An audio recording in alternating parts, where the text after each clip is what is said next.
Bonjour et bienvenue dans l'Hebdo, le résumé en 15 minutes chrono des temps forts de l'actualité de la semaine écoulée. Nous vous parlions dans ce journal de la fermeture temporaire du service de pédiatrie de Fontenay-le-Comte le week-end du 14 et 15 octobre. Un seul pédiatre exerce dans l'établissement, le docteur Paul Bismuth.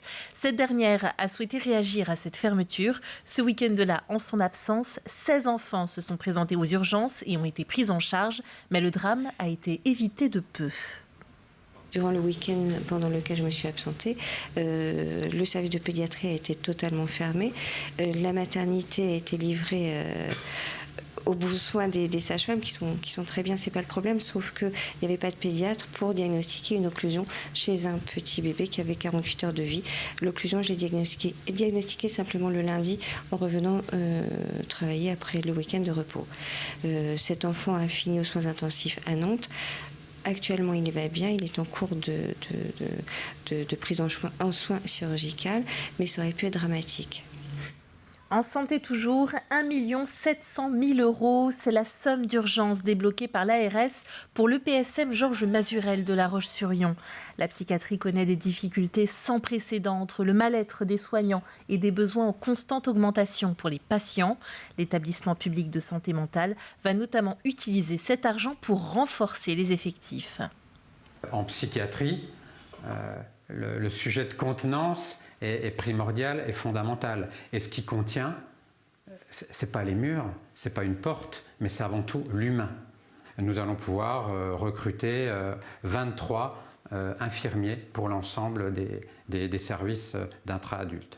Et puis, la psychiatrie, c'est pas que de l'intra, c'est pas que de l'hospitalisation dans les murs. 80% de notre file active, elle est hors du site principal de Mazurel. Et là, ça va être aussi tous les enjeux d'accompagner les évolutions de notre offre de soins. Et dans ce cadre-là, 8 postes complémentaires de psychologues sont également créés. La campagne de vaccination contre la grippe aviaire a commencé le 2 octobre en Vendée, comme partout en France. L'obligation vaccinale concerne les canards de consommation de tous les élevages de plus de 250 animaux. À Sallertaine, l'élevage de la famille Bossis a été durement touché pendant 2 années. Comme d'autres, cette vaccination est très attendue pour reprendre une activité normale. Colline Davy les a rencontrés. Une piqûre puis un tour de toboggan, ces canards reçoivent leur première dose de vaccin. Pour leur éleveur, c'est un soulagement. Un gros soulagement, parce qu'on va pouvoir reprendre peut-être une vie active plus raisonnée. Ça nous permet d'avoir des plannings, avoir une rotation. C'est ce qui a été long, c'est ce vide sans savoir ce qui allait nous arriver, dans l'attente. Le après, c'était aussi dur presque. Parce qu'après, on se trouve tout seul pendant un moment, tout seul, je veux dire. Dans notre quotidien, il faut reprendre les habitudes, il faut reprendre plein de choses. Et parmi ces choses à reprendre, une nouveauté donc, la vaccination. Une première dose sous-cutanée à partir de 10 jours de vie et une deuxième après 18 jours. Les règles sont précises et surveillées par les vétérinaires. Température des vaccins, qualité d'injection, rythme d'injection, réalisation également de l'injection, c'est-à-dire qu'on contrôle également que les animaux sont vaccinés au bon endroit. Concrètement, sur un canard comme celui-ci, on n'a pas de traces de sang, on n'a pas de reflux de vaccin, il n'y a pas d'accident qui serait lié à une mauvaise réalisation de la vaccination ici. Les 15 000 canards passeront toute la matinée un par un dans les mains de ces équipes préalablement formées. Notre rôle, c'est justement d'envoyer des équipes formées pour aller vacciner les canetons un par un. La vaccination, c'est déjà notre métier, c'est ce qu'on fait en fait toute l'année. Donc en fait, c'était vraiment faire la formation qui était obligatoire, avoir aussi toutes les notions de biosécurité, de bien-être animal et aussi les enjeux, que nous, les équipes comprennent bien, les enjeux qu'il y avait avec cette vaccination-là. Et l'enjeu est de taille pour les éleveurs, ce n'est pas Alain Bossis qui dira le contraire. Oui, on est toujours inquiet, même encore aujourd'hui, on rentre dans les bâtiments, tu te dis en espérant que tout va aller bien. Un sentiment partagé par toute la filière jusqu'au consommateur qui espère lui aussi du foie gras pour les fêtes. La fin du réseau cuivre est actée en France pour 2030. À Esnay ou Poiré-sur-Vie, cela démarre dès maintenant. Les 2 communes participent à une expérimentation pilote. Alors pour rappel, le cuivre a été installé voilà une 60aine d'années pour amener le téléphone. Depuis les années 90, ces câbles sont également utilisés pour véhiculer les données Internet. C'est ce que l'on appelle l'ADSL et c'est donc remplacé aujourd'hui par la fibre. Tous les habitants qui n'auront pas migrer du cuivre vers la fibre optique à cette date-là verront leur téléphone fixe en 02 coupé et n'auront plus accès à Internet à leur domicile en Wi-Fi ou en réseau filaire classique.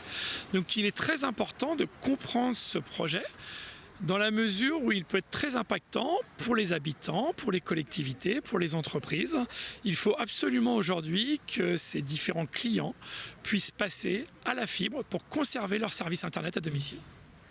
En magasin, masques grimaçants et autres costumes de sorcières sont partout. Halloween, c'est pour bientôt. Grâce aux dons d'une entreprise, l'antenne Emmaüs de Verré a organisé une vente spéciale et solidaire sur ce thème. De la décoration au déguisement, de quoi permettre à chacun de se mettre dans l'ambiance. Le reportage de Mathis Pires. Fêter Halloween à petit prix, c'est ce que propose Emmaüs à Verré. Et pour l'occasion, l'association a mis en place, grâce aux dons d'une entreprise, une vente spéciale et solidaire qui casse les prix. On a récupéré pas mal des objets qui nous ont donnés par Centre Accord. Donc en fait, c'est des objets de Halloween. Donc on a profité pour faire cette vente. Et nous, on divise par 4. Le prix est divisé par 4. Ça veut dire qu'au lieu de cette personne paye, par exemple, 20 €, va payer à peu près 7 €, 8 €. Donc c'est dans leur vraiment un petit budget, quoi. Et à quelques jours de cette fête frissonnante, certains adeptes du déguisement n'hésitent pas à faire le plein, de quoi faire quelques économies. C'est pas les mêmes prix non plus qu'on peut trouver, surtout que ça dure pas très longtemps, 1 à 2 journées. Donc on en profite et puis ça sert à une bonne cause aussi à la fin. Nous, on se fait plaisir comme ça parce qu'on sait que maintenant la vie c'est dur. Donc niveau restaurant et tout ça, on ne fait pas trop. Mais pour les enfants et tout ça, Noël, Halloween, c'est des fêtes où on fait assez... on aime bien déguiser la maison et tout ça. Et on sait qu'ici, on peut trouver des choses intéressantes. En fait, là, niveau des achats, si on ne fait pas encore un petit tour encore dedans, on en est pour 35 €. Alors qu'en magasin, on s'en aurait sorti pour au moins 70-80 €. Des citrouilles, des accessoires de déguisement et de la décoration d'intérieur, de quoi ravir toute la famille pour qui cette fête est immanquable. Ça plaît, oui, on est assez étonnés. Il y a des gens qui attendaient vraiment, qui fêtent encore Halloween énormément. Et donc ils se sont régalés avec tous les articles qu'il y avait sur la table et ils se sont vraiment fait plaisir. Ah oui, c'est la fête. Après, ils vont inviter et tout le monde se déguise. Ah oui, c'est vraiment chez certains une institution. Voilà.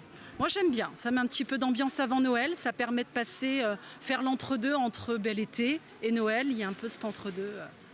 Il faudra encore attendre pour installer le sapin, mais d'ici là, préparez-vous, le grand soir approche. Alors prévoyez des bonbons, vous risquez d'avoir des petits monstres toqués à votre porte. Même pas peur. Le Delon lance une 3e votation. Le sujet cette fois-ci, êtes-vous favorable au projet d'aménagement du cours Guédon ? Celui-ci prévoit la plantation de 30 000 m² de végétation en centre-ville, le repositionnement de 500 places de parking autour, une promenade verte et une navette gratuite circulant toute l'année entre le Remblai et le centre-ville.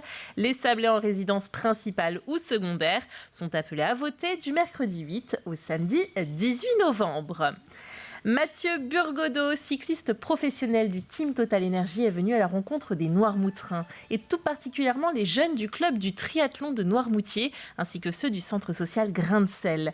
Il s'est prêté au jeu des questions-réponses. On y apprend notamment comment il dort et qu'il n'utilise pas moins de 6 vélos différents sur le Tour de France. Alexandre Lenaour. Il était l'attraction de la soirée. Je vous serre la main, je suis votre fan.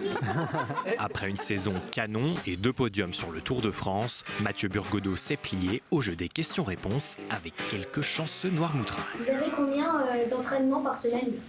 Ça fait des semaines entre 20 et 25-26 heures de vélo, 6 jours sur 7, voire 7. 1 heure d'échange pour connaître un peu mieux le coureur de 24 ans, 25 dans quelques jours.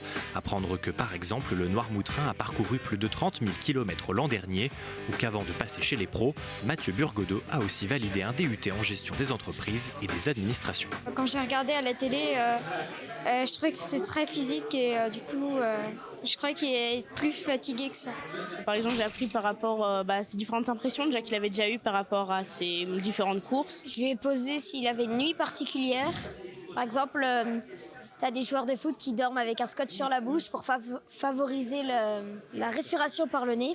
Réponse de l'intéressé. Alors là, je la connaissais pas celle-là. Pour mieux récupérer la nuit. Donc non, je ne fais pas ça. Ça a permis de partager mon expérience de cycliste professionnel et j'espère leur avoir donné envie d'aller à fond dans leur projet et quand on est passionné d'une chose, d'aller au bout de son projet. Un temps suivi de la traditionnelle séance photo et dédicace, l'occasion même pour le coureur du team Total Energy de faire remonter quelques souvenirs. Marie-Jeanne. Voilà, c'est ça. Marie-Jeanne, c'était ma première cantinière quand j'étais à l'école primaire. Donc à l'école La Mouette, c'est elle qui nous faisait à manger. On m'a indiqué Ma, et après j'ai cherché, oui, Marie-Jeanne. Voilà, c'est... Opéré il y a quelques jours à la suite d'une fracture de la clavicule, Mathieu Burgodeau reprendra l'entraînement sur route début novembre. En ligne de mire la prochaine saison et peut-être une première victoire chez les pros. Une invitation a même été lancée par le club de triathlon Noirmoutrin. Tu pourrais un jour envisager de faire une sortie avec le club de triathlon à vélo ? Ou alors, est-ce que tu crains nos performances ? Réponse positive du coureur, ne reste plus qu'à inscrire le rendez-vous à l'agenda. Le rendez-vous est pour bientôt. Direction à présent le Puy du Fou. Pour les vacances de la Toussaint, le parc a créé un nouveau spectacle éphémère, la Frérie. C'est une fête traditionnelle oubliée que le parc remet au goût du jour dans un show quotidien de 15 minutes. Il a été lancé le week-end dernier et ce spectacle sera visible jusqu'au 4 novembre prochain. Regardez ce reportage de Grégoire de Châtillon. Voici mes iris versicolores et mes lys blancs, les fleurs emblèmes de cette terre lointaine que j'ai découverte.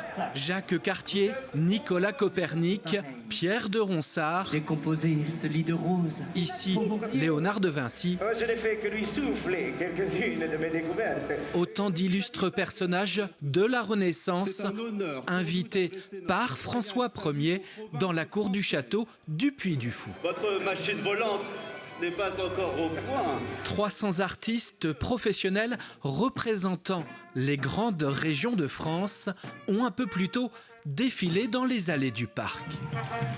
Chevaux, musiciens, danseurs, un cortège royal en guise d'amuse-bouche pour ce nouveau spectacle, la Frérie de la Toussaint. Ressortie du tréfonds des âges, la Frérie, cette fête de village, est pour le Puy du Fou un joli pied de nez à la fête d'Halloween. Sa Majesté le Roi de France. Nous préférons les héros aux sorcières. Nous préférons finalement être bons vivants plutôt que morts vivants. C'est ça sans doute la signature de cet événement. Une fête oubliée où la musique et la gastronomie sont à l'honneur. Cela plaît aux visiteurs. Super expérience. Pas déçu, c'est le Puy du Fou dans toute sa splendeur. C'est génial, c'est la première fois et c'est génial. Souvent c'est quand même des spectacles, soit on se promène, soit on est assis et là c'est l'inverse, en fait on reste debout mais en même temps ça change autour de nous et on peut aller et venir. On a pu voir tous les personnages du XVIe siècle avec François Ier et c'était vraiment sympa. Avec son spectacle éphémère jusqu'au 4 novembre, la Frérie de la Toussaint, le Puy du Fou entend bien terminer sa saison record en termes de fréquentation sur une note festive. Pour cette frérie, j'ai convié à ma suite la quintessence des artistes de notre temps. La Frérie de la Toussaint à retrouver donc au Puy du Fou jusqu'au 4 novembre. Il est l'heure de refermer cet hebdo de la semaine. Vous pouvez retrouver, vous le savez, l'intégralité des reportages sur notre site internet tvvendée.fr. Et puis on se retrouve donc la semaine prochaine pour toujours plus d'actualité. Le retour de l'actualité d'ailleurs, ce sera dans votre matinale à partir de 7h ce lundi. Passez un bon week-end et à bientôt sur TV Vendée.